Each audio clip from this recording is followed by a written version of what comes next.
Hi all. ഇന്ന് ഞാൻ ഇവിടെ കാണിക്കുന്നത് നല്ല ഒരു കറിയാണ്. ഇത് ചപ്പാത്തി, ചോറ്, ഇഡ്ഡലി, ദോശ, ബ്രെഡിനൊക്കെ നല്ല ഒരു കോമ്പിനേഷൻ ആണ്.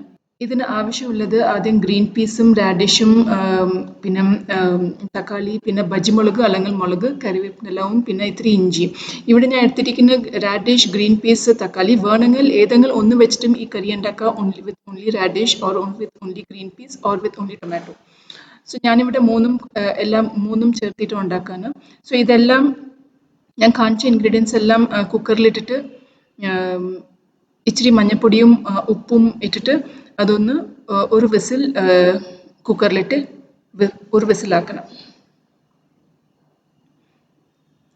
ഗ്രീൻ പീസ് ഞാൻ തൊളിച്ച് യൂസ് ചെയ്തതാണ്. ഡ്രൈ ഞങ്ങൾ അത് ഇത്തിരി ജാസ്തി ടൈം എടുക്കുമ്പോൾ.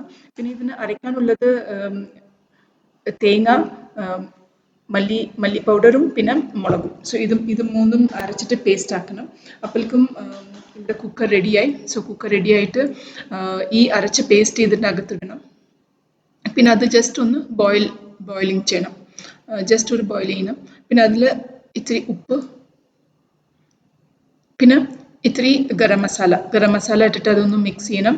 പിന്നെ അവസാനം ഇത്തിരി കൊറിയാണ്ടർ. കഴിഞ്ഞു. ഇതേ ഉള്ളൂ ഇതിൻ്റെ പണി. വെരി ഈസി വർക്കാണ്. പിന്നെ ഇതിന് അവസാനം നമ്മൾ താളിക്കണം. സോ അതിന് ചീൻചട്ടി എടുക്കുക, ഇത്തിരി വെളിച്ചെണ്ണ എടുക്കുക, കടുക്, ജീരകം, ഉലുവ ഇട്ടിട്ട് ഇത്തിരി റെഡ് ചില്ലി ഇട്ടിട്ട് ഈ റെഡിയാക്കിയ ഈ കുക്കർത്ത് അതിനകത്തിട്ടിട്ട് നന്നായിട്ട് അതൊന്ന് മിക്സ് ചെയ്യാം. കഴിഞ്ഞു.